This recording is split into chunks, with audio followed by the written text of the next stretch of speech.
Hello viewers, back to my channel. আশা করছি সবাই ভালো আছেন।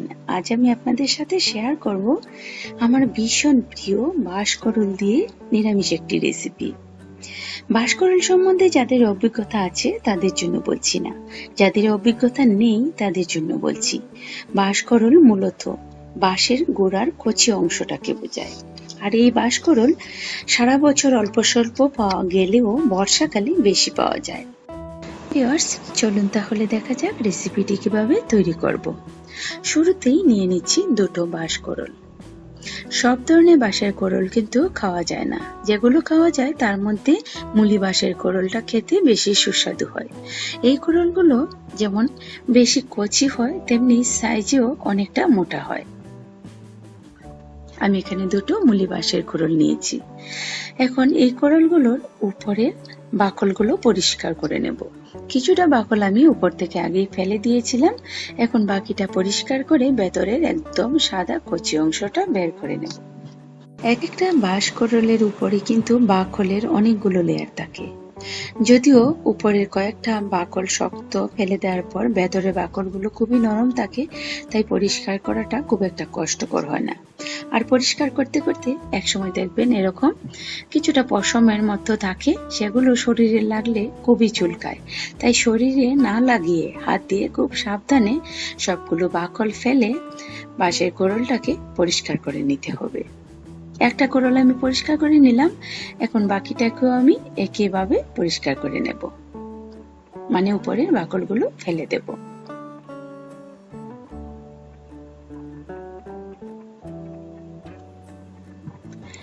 দুটো বাঁশকরল আমি বাকল ফেলে পরিষ্কার করে নিলাম।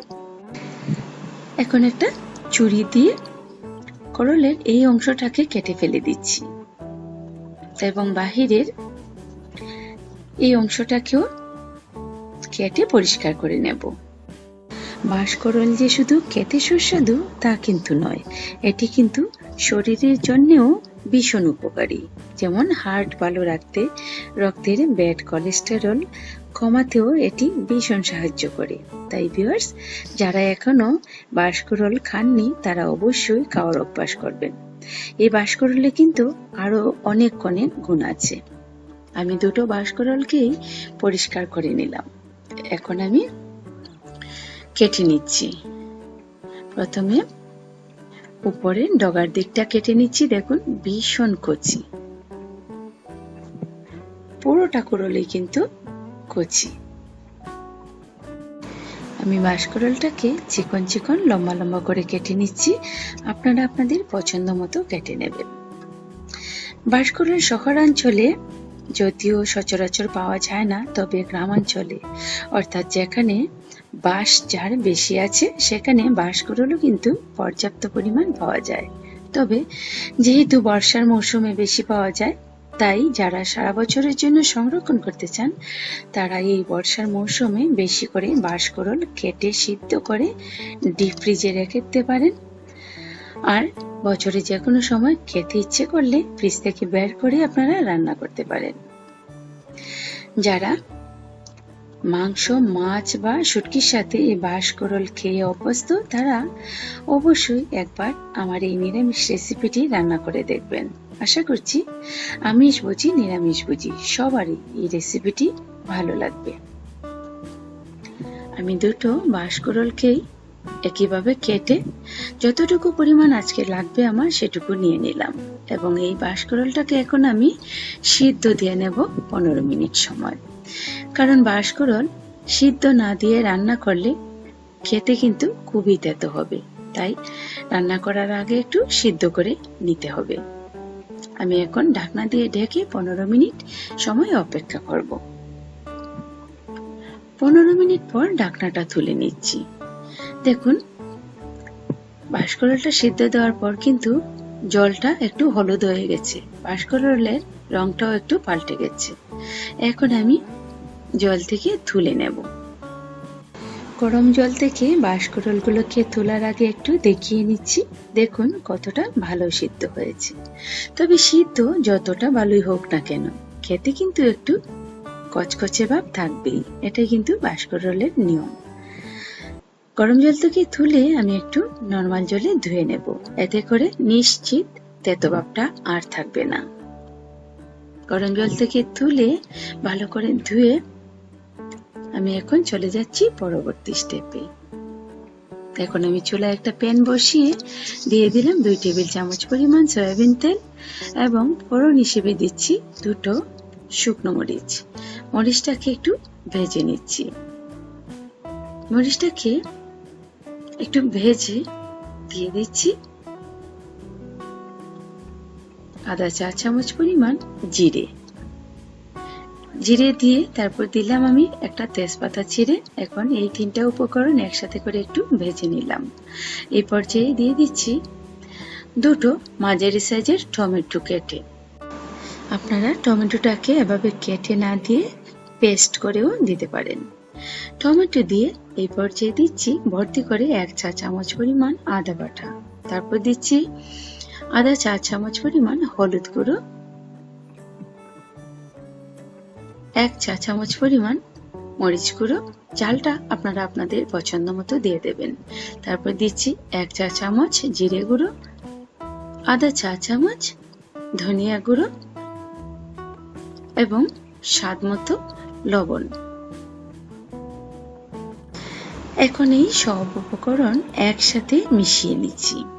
যেহেতু গুঁড়ো মশলা দিয়েছি তাই মশলাটাকে কষানোর জন্য দিয়ে দিচ্ছি 2 টেবিল চামচ পরিমাণ জল। জলটা দিয়ে মশলার সাথে মিশিয়ে ভালো করে মশলাটাকে একটু কষিয়ে নেব।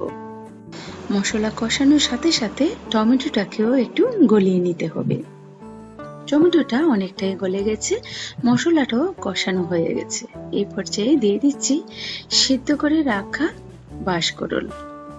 বাঁশকরলটা দিয়ে মশলার সাথে ভালোভাবে মিশিয়ে কিছুক্ষণ সময় কষিয়ে নেব। আগুনটাকে কিন্তু আমি মিডিয়ামে রেখেছি।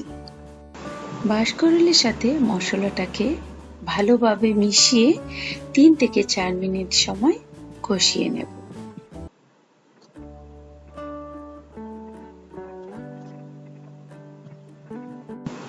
3 থেকে 4 মিনিট সময় কষিয়ে নিলাম।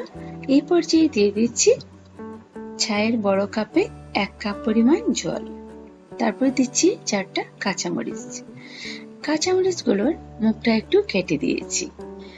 বাঁশকরলগুলো যেহেতু আগে থেকে সিদ্ধ করা তাই 1 কাপের বেশি জল লাগবে না। এখন আমি জলের সাথে ভালো করে একটু নেড়ে নিচ্ছি। তারপর 10 মিনিটের জন্য ঢেকে দিয়ে দেব। 10 মিনিটের জন্য ঢেকে রেখে দিচ্ছি। 10 মিনিট পর ঢাকনাটা তুলে নিচ্ছি। জলটা অনেকটাই শুকিয়ে গেছে, মশলাটাও বাঁশকরলের ভেতর ভালো করে ঢুকে গেছে। এখন আমি আর একটু নেড়ে দিচ্ছি। ঢাকনা ছাড়া আরো কিছুক্ষণ নেড়ে জলটাকে বাঁশকরলের গায়ে গায়ে লাগিয়ে নেব। জলটা শুকিয়ে এখন কিন্তু একদম মাখো মাখো হয়ে গেছে। এই পর্যায়ে দিয়ে দিচ্ছি কিছুটা ধনেপাতা কুচি। ধনেপাতা কুচিটা দিয়ে ভালো করে মিশিয়ে নেব। বেশ তৈরি হয়ে গেল অসাধারণ মজাদার বাঁশকরলের নিরামিষ রেসিপি। ভিউয়ার্স, এই রেসিপিটি গরম গরম ভাতের সাথে খেতে ভীষণ ভালো লাগে। আর রেসিপিটি যদি আপনাদের ভালো লেগে থাকে তাহলে ফ্রেন্ড ও রিলেটিভদের সাথে শেয়ার করতে পারেন। আর যারা আমার চ্যানেলটিকে এখনো সাবস্ক্রাইব করেননি তারা প্লিজ আমার চ্যানেলটিকে সাবস্ক্রাইব করে নেবেন। আজ তাহলে বিদায় নিলাম, আবার দেখা হবে অন্য কোনো রেসিপি নিয়ে। সে পর্যন্ত সবাই খুব ভালো থাকবেন।